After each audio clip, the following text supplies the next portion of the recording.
You know, I saw a situation where you went over to Trey. It might have been a miscommunication, whatever, got passed, and you went over to the sideline, talked to him for a second. Yeah. Ultimately, right after that, 2 touchdown passes. Is that sort of what you're talking about in terms of the leadership and making sure guys are, you know, and that you got their back? For sure. You know, there's going to be ups and downs in this game. You're never going to be perfect. We strive for perfection, but we're all human. And so, you know, the main thing whenever a guy makes a mistake or, you know, anything happens out there that we don't want to happen, it's about, you know, showing that we have each other's back. And so whenever you can go up to a guy and pat him on the back or, you know, give him a word of encouragement, that's what we're here for. And they do it for me as well. So it's not just a one-way street, it's a two-way street. And, you know, I just want to continue to breathe life into my guys because we got some really, really good players and they work extremely hard. So when they mess up, it's okay, move on to the next play and keep going. How good was it that you guys got you know, the long touchdown pass, actually 2 touchdown passes? How good was it that that reward was there as well? Man, it's great to score touchdowns, right? We want to score touchdowns, and I think obviously, you know, there's some things that we can improve on. There's a lot of things that we left out there, things that we have to get better at. But overall, man, I thought I was very pleased with how we competed today, and I thought, like you said, man, we hit some long touchdowns, and we got some plays, you know, on there, guys. We were all competing, and it felt really good to see that. Geno, everyone knew, you know, you're a quality, good quarterback. That's a fact. But your leadership every single time you've been on the field, from OTAs to mini camps to today, has shown through. Do you think maybe that was an underrated part of your game, is that you're an exceptional leader? You know, honestly, I don't know. I try to do my best to not pay attention to the noise or the outside noise, but you know, my goal is to be here for my guys. You know, I don't really need the recognition or anything like that. As long as I'm here for my guys and they know that I got their back and that, you know, I'm gonna go through it with them. You know, I'm not the guy who's just gonna say, hey, you guys need to be working hard. No, I want to set the example and set the tone. And so, yeah, I mean, I don't know if I'm underrated or overrated. It doesn't really matter to me. I just focus on what I can control, which is just being there for my guys. So, you know, you've been pushing the ball down the field, even starting training camp, and obviously sometimes you just have to take what the defense gives you. But what do you think about the big play potential of this offense? I mean, yeah, we want to strike. We want to be able to have a big play offense, and we have the weapons to do so. But it's about, like you said, taking what the defense gives me, understanding situations. You know, every time isn't a chance to go for the long ball. There's situations in the game where you got to just manage the game and check it down if you need to. But when we can strike and we can put points on the board, no matter if it's a 10-play drive or a 1-play drive, you know, it's about getting points on the board. And I'm going to, you know, push the envelope as much as I can.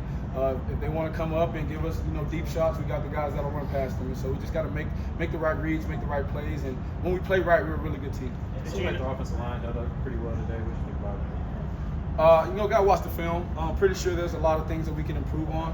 But I felt really good back there. I felt like I had, you know, a lot of time to go through my reads and was getting to the backside on some reads and even getting to like the 4th and 5th, you know, option on some things. So I thought they did a great job. Always tough when you got to compete against another opponent, especially in this heat. But I thought we came out, we competed, and overall we got better. That's a defense you know pretty well. I've dealt with them over the years. How beneficial is it operationally for your offense to go against a top-level defense like that? It's super beneficial, man. I'm so happy we did that, and big shout out to the 49ers for coming out. You know, it's hot, and they had to travel, and it's not easy on those guys. But I love the way, you know, Fred and those guys compete. He's one of the top linebackers in the game, so going head against him, you know, I've been doing that for the last couple of years. But I feel like it always makes you better, and so for us to see a different opponent, you know, some guys who haven't, you know, seen our offense for, you know, 8 or 9 weeks, you know, just to see how we look against those guys, I thought we did some things really well, but also we can get a lot better as well. Geno, what's been made what Pete's done here with the Bolster standpoint? What did you see from them when you got to Seattle? Yeah, I mean, Pete's been the same guy, you know, every day since I met him, and I think that's what makes him special. He's super energetic.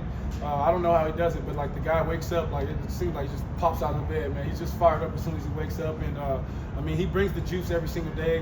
When you have a leader like that at the helm, you have no choice but to fall in line. And so all of us, you know, as leaders on the team, and every single guy on the team, we're following Coach's lead, and he's doing a great job of leading us. Last couple of days of practice, you've really been focused on getting the deep ball out to Trey and Deontay, but how good is it to have like consistent with Jacoby Myers and the inside kind of opening things up right there in for Brock Bowers? Yeah, I think it all works together.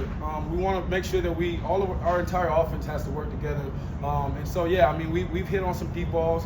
We've also missed on some that I thought we should have had, but those are things that we can improve on. And then, you know, for me, it's always about being efficient.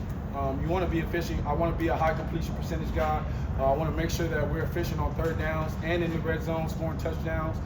So we got to make the right plays, and we got to take what they give us, but we also got to push it. And so I think we're doing a good job at that, but long ways to go. We got to keep getting better. You and Brock have built a really good rapport, but there was one throw today where you put it in a tight window and he made an amazing catch. You hooted about him. Do you every day just think, man, thank God he's on my team? Yeah, all these guys, man. Like Brock's the thing about Brock, he's an extremely hard worker. And when you have guys like that who are that talented, but the work ethic matches the talent, the sky's always the limit. And so I think we have a lot of guys like that. I think about Mike when I think about guys like that, Trey and Jacoby, and just really solid dudes, man. Just great people, and then outstanding athletes as well. Yeah, thank God I'm here. I feel really good about it. Geno, from your vantage point. You talk about the importance of guys knowing you have their back. Were there guys early in your career that you felt like had your back and that stand out to you? Yeah, a lot of guys. Snacks Harrison, Damon Harrison. I think Nino. Quandre Diggs, Jamal Adams, Russell Wilson. I mean, a lot of guys, man, who really gave me the confidence that I needed. And so, I feel like it's my job to try to do the same thing and, really set the tone in that regard. Geno, from your vantage point, what happened with the fan in the tunnel in Seattle? With all due respect, man, that was last week. I'm moving on and focused on this week. How much juice does a practice like this, give you ahead of the preseason game and stepping into Allegiant for week 2? Yeah, well, we'll see. We'll see. I think the whole thing about preseason training camp is to learn and grow through experiences, and so we have to take the next step, and that next step is our first real game in our home stadium, and we want to set the tone. We want to come in and be fired up and have our fans, Raider Nation, we want everybody to be fired up and be excited about what we're doing, and so this is the step in that direction. In this first game, we'll learn a lot about ourselves, and that's what it's for. Is to continue to improve, continue to push ourselves, find ways to get better. Obviously, Two more, guys. Two more. This was your rival team for you for the last few years. Any moments out there today where you could feel that rivalry coming back? Man, anytime I step out there and I got 54 on the other side, I know what he brings to the table. I know the type of competitor he is. I know the type of player he is. And so whenever Fred's out there, we're going head to head. I feel like it feels like, the same games we were playing when I was in Seattle, man. It's just always the best on best, and I know he's going to have his guys ready. He knows I'm going to have my guys ready, and may the best man win. Ashton Jones made some plays today. What have you seen of his growth so far in camp? I think Ashton, today he made a play, I won't mention it, but it was something we did yesterday, and it was like we didn't really get it right, and then today he came out, we got it perfect. And I thought, man, we took a big jump just from yesterday to today, and to see that from a rookie player, he learns and he grows with every single experience. I think that's something that's going to make him so much of a great player, because he's getting better by day. And so I thought Ashton did a great job as always, but he definitely took another step and another jump today. All right, thanks.